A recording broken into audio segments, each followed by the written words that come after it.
ಗಂಭೀರ್ ಯುಗ ಬಂದ ನಂತರ ಟೀಂ ಇಂಡಿಯಾ ಇದುವರೆಗೆ ಸೋತಿರದ ಪಂದ್ಯಗಳನ್ನು ಕೂಡ ಸೋತಿತು. ಹಾಗಾದರೆ ಬನ್ನಿ ಈ ಯುಗದಲ್ಲಿ ಭಾರತವು ಎಷ್ಟು ದಾಖಲೆಗಳನ್ನು ಮುರಿಸಿಕೊಂಡಿದೆ ಎಂದು ನೋಡೋಣ.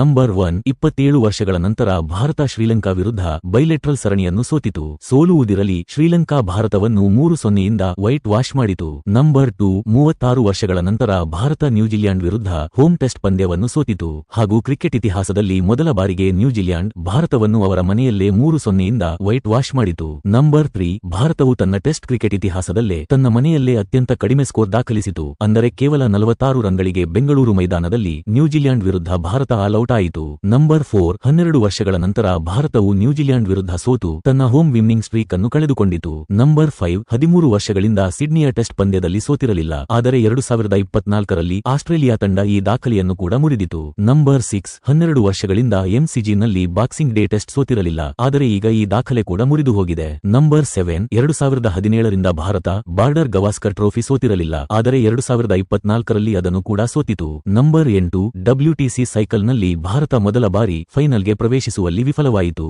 ಸ್ನೇಹಿತರೆ, ಗಂಭೀರ್ ಅವರ ಈ ಯುಗಕ್ಕೆ ನೀವು 10ರಲ್ಲಿ ಎಷ್ಟು ಅಂಕ ನೀಡುತ್ತೀರಾ? ಕಮೆಂಟ್ ಮೂಲಕ ತಿಳಿಸಿ.